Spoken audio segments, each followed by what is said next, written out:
Uniknya parokiku, uniknya biaraku. Uniknya di mana sih? Parokiku tidak punya gedung gereja sendiri.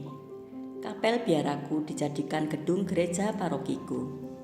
Pada tanggal 27 April 1967, Pastor Skelkens USC mencatat nama orang yang pertama kali dipermandikan.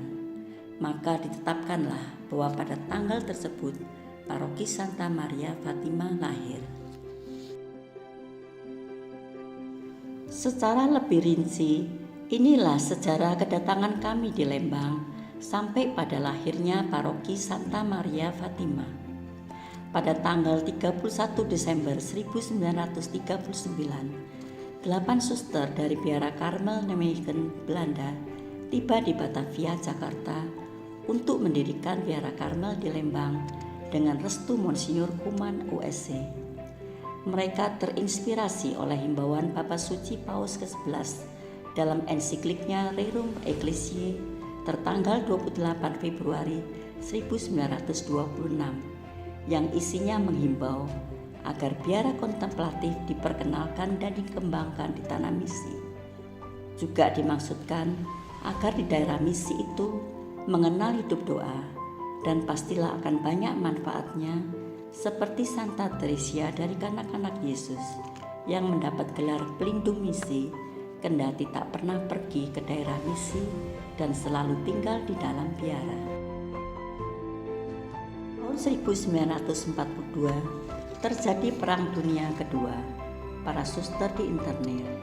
Setelah perang usai, para suster tidak dapat kembali ke Lembang karena ada pemberontakan Kartosuwiryo, dan karena alasan kesehatan mereka diwajibkan oleh pembesar Ordo dan Palang Merah Internasional untuk kembali ke Belanda. Mereka tidak bisa kembali lagi ke Lembang karena biara sudah dijadikan tangsi polisi. Tahun 1953 mereka akhirnya bisa kembali ke Indonesia atas undangan Monsinyur Tyson SPD, Uskup ND, untuk mendirikan biara di Bajawa, Flores. Pada tahun 1962, Moeder Margaretha mengutus Suster Johanna van der Schier dan Suster Teresia, Suster OCD Indonesia pertama, untuk mengurus pengembalian kompleks biara Karmel di Lembang. Akhirnya, tahap demi tahap, seluruh kompleks biara dapat diambil kembali pada tanggal 21 Februari 1963. Sejarah berdirinya Paroki Santa Maria Fatima Lembang tidak bisa dipisahkan dari sejarah Karmel Lembang. Peristiwa ini dimulai ketika pada tahun 1967 Seminari Menengah Santo Paulus di Bandung dipindahkan ke Lembang di Kompleks Peternakan Sapi Baru Ajak. Monsinyur Arens USC menugaskan Pastor Skelkens USC, salah seorang pengajar di seminari tersebut, untuk melayani umat Lembang.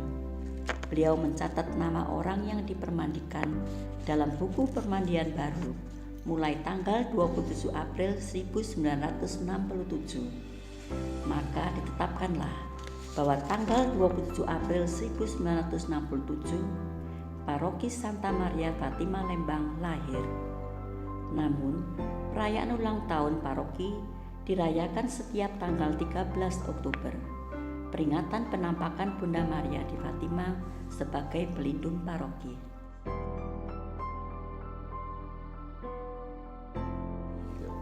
Di Lembang tidak ada gereja Katolik ataupun kapel lain selain Kapel Santa Maria dari Bethlehem milik Biara Karmel Lembang. Maka umat paroki Lembang menggunakan kapel biara sebagai gedung gereja mereka. Hal ini sangat unik, mengingat bahwa di semua biara Rupiah Karmel di seluruh dunia tidak ada yang kapel biaranya dipakai sebagai gereja paroki, hanya satu-satunya di Lembang saja. Karena uniknya parokiku, uniknya biaraku, maka perkembangan paroki dari sudut pandang kami sebagai berikut. Dulu semua kegiatan liturgis yang dilakukan di kapel dipersiapkan oleh suster karena keterlibatan umat paroki waktu itu masih sangat minim. Sekarang, keterlibatan umat paroki sudah ada dan berjalan sangat memuaskan. Dulu, misa harian hanya 3 kali seminggu. Sejak Pastor Blessing USC menjadi pastor paroki sekitar tahun 1982, baru ada misa setiap hari. Kalau dulu, sering sampai perayaan Ekaristi hampir mulai, masih harus mencari orang yang mau jadi lektor, putra altar, dan seterusnya, tanpa persiapan. Mulai tahun 2002, rencana kegiatan untuk perayaan-perayaan hari besar liturgis, Natal dan Tri Hari Suci sudah disusun oleh panitia. Sejak tahun 2006, paroki sudah mempunyai koster. Ini juga sangat membantu kami untuk penghayatan hidup kontemplatif kami, juga adanya komunikator dan mediator, terlebih setelah ada pastor paroki yang menetap.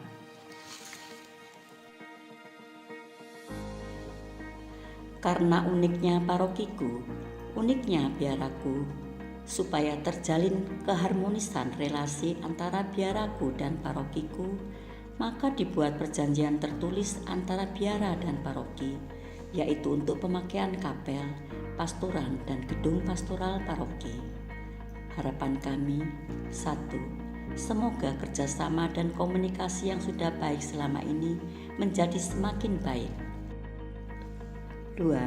Semoga isi kedua perjanjian tersebut di atas semakin disosialisasikan kepada umat paroki sejauh hal-hal yang menurut kebijaksanaan pastor paroki, pengurus DPP dan PGAK dipandang perlu untuk disosialisasikan agar bisa meminimalisasi ketegangan-ketegangan karena kesalahpahaman dalam penggunaan baik kapel biara maupun gedung pastoral paroki. Juga umat paroki kita bisa membantu pihak biara dalam memberi informasi yang tepat dan dimengerti oleh umat lain di luar paroki tentang isi perjanjian tersebut di atas. 3. Semoga sikap dialog antara pihak biara dan pihak paroki semakin dikembangkan dan dilakukan secara teratur demi perkembangan kedua belah pihak, yakni pihak biara semakin mampu menghayati karismanya sebagai suster kontemplatif UCD, dan paroki semakin berkembang menjadi paroki yang lebih utuh. Artinya kegiatan paroki bisa semakin mandiri, tetapi tetap berpegang pada isi perjanjian yang sudah disepakati bersama itu. Terima kasih, Tuhan.